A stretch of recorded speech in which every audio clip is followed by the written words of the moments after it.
All right, here we go. We're gonna try and slip in one more before game. So hopefully I get this all edited and up there in time. See all my notes because I'm freehanding this. So yeah, let's go ahead and do this and see what happens. So icebreakers. We're talking about icebreakers.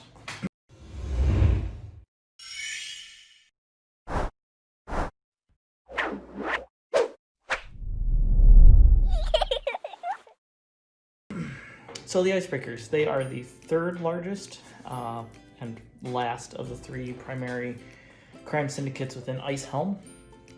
They are, they're responsible for, and they hold the permits and monopolies on construction within Ice Helm itself. So they're all over the place. They have their own like district that they kind of hang out in, and that's where their people live, but they work and construct everything throughout Ice Helm. And this really plays into their business model well, because they're responsible and take charge of all of the prostitution, the man trafficking, the drug running that exists within Ice Helm. They're the closest that you could think to like a traditional, what we think of like mob. They're responsible for all of that. So that's really what they do. And being the fact that they build everything allows them to put items and passages into buildings that allows them to spy and extort those people later on. So they will build something, but they may build additional rooms inside of a building where they can run like brothels or illegal gambling, things like that. Or if it's prominent individuals within the city that they are building for, they may put in peepholes in, they're next to their offices or something like that, so they can station people within the walls of the buildings themselves and gather information they can use this to extort people. So this really plays into their strengths. So that's what they're all about. Unlike a lot of the other organizations that have like these big end goals or whatever, the icebreakers are pretty chill. They do this because they can. Their theory is that if they don't, then someone else is going to, so it might as well be them. And they really just want to make a lot of money and have fun. They want to go on lavish vacations. They want to buy the newest toys that are coming out of the rock with all the industrial and mechanical and magical revolutions that are happening down there. They just want to buy stuff and have really sweet parties, have super dope houses, and just live life. Honestly, I kind of love these guys. They're pretty sweet. If I have to pick one of the crime syndicates, this would be the one that's just the most fun to be part of, because that's all that they're about, is just having an absolute blast. So they're pretty cool. So one of the things, another thing about them is that they tend to, a vast majority of their people are from the diminutive races. They're a lot of goblins, kobolds, gnomes, halflings, yordles. Even though one of their biggest rivals is with the Asheborn, the Zug, who's a Yordle. But regardless of that, yeah, they tend to be the races that are underestimated by a lot of the others. And they all banded together to really give themselves an edge. And they formed prior to the revolution down in Arathia, where gnomes became prominent members. I mean, they really started prior to that, and throughout the rest of the world, I mean, a lot of these races are vastly underestimated. So it's a lot of goblins, kobolds, people like that getting together to really kind of stick it to the other races that look down upon them, both literally and figuratively. So icebreakers recruit from all over the world very actively. Unlike the Asheborn, who only recruit people who will give them an advantage in some way, shape, or form, like within a port or a faraway city or something like that, that'll allow them to move their product where they want to move it. And the Balkan, who you have to be from Faria to even be considered. The icebreakers, they send out envoys on their vacations. They literally will go out on a lavish vacation, like to the Shattered World or something like that, and just recruit a whole bunch of people. It's like, hey, I noticed like you guys are like living in shit over here. Like, come over here and hang out with us. And yeah, they're able to do that. It gets a little tricky with the goblins because you generally have to purchase those, but purchase them or else everything that they earn is their masters, and that's a whole tricky mess. But they really can.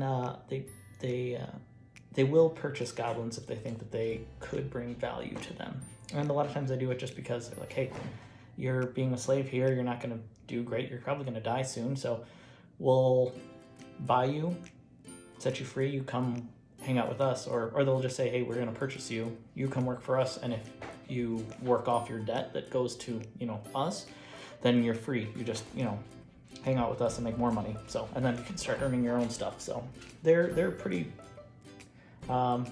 libertarian in that regard. Of course, there are far too many goblins for them to purchase all of them, so there are masses of them still everywhere, even in Ice Helm. Feroci has a temple there, and just stacks and stacks of goblins there. They can't purchase all of them. So, another thing, like, you can go to like their union halls and stuff like that, and they just you can see the evidence of like what they like. They'll have pictures of like faraway lands and beaches. You'll have a little picture of like a Cobalt sitting on the sandy beach with a little coconut in his hand, umbrella sitting out on top of it, and it's like, I got this commission when I was out on vacation. It's great. So yeah, they're just fun people. A couple key members. So Maureen Toodlebottom. Now she is the leader of the Icebreakers. She has her eyes have been replaced with rubies that are they have like golden spider web on it, so it's really, really kind of freaky looking almost. No one really knows why that is, but it's very striking. You can always tell when it's her looking at you from across the room. She always was wearing a leather suit as well, and a chopper blade at her side that is very, very large and quite nasty looking. It looks like it's been used a lot. And yeah, she's the leader of the Icebreakers. A couple other primary members. So we've got Gunner Doubleshot. So that is not his name at all, but he has gone around and pretty much killed anyone who knows what his name actually is.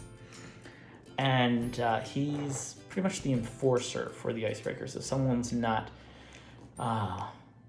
not really doing what they're supposed to, this gnome's going to come over there and he'll break your knees in, and he'll probably shoot your legs off as a warning. He's a very, very, very nasty individual. You do not want to be on his bad side, but he's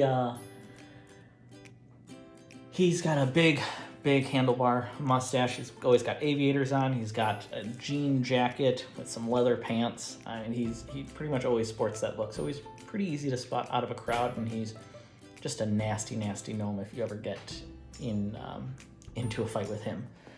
We've got Mira Madden. Mira Madden.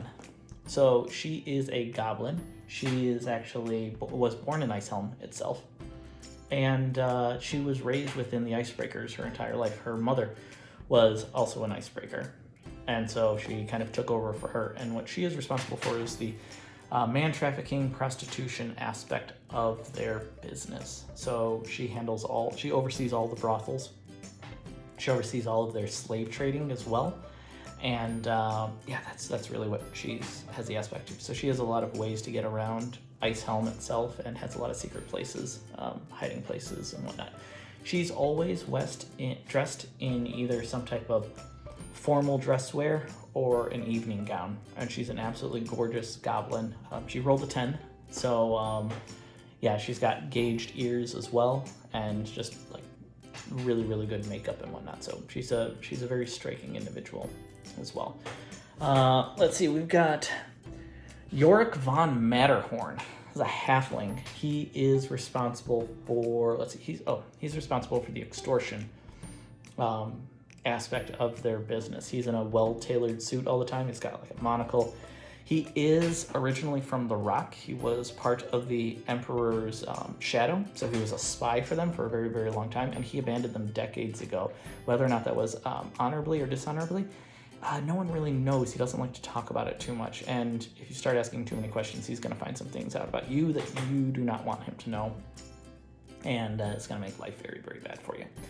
Last member that we're going to talk about is a Cobalt, also from the Rock, named Galax. People don't know a ton about Galax as of right now. He's very, very new to the Icebreakers. He has not been there for very long, but he has made a massive impact in a very short period of time. So he's someone to keep track of. No one really knows what he does for them either, but he has, like I said, he's risen to within the most prominent members of the Icebreakers in a very, very short period of time. So someone to keep an eye out for. And that's really about all that I'm going to say about them right now. If you have any questions, go ahead and let me know. If you're not playing D&D with me and you happen to come across this video, cool. There's more videos coming like this that will just explain this world that we're playing in. And you always can send me a message or ask something in the comments. That's it. So I will see you all later when we play. Bye.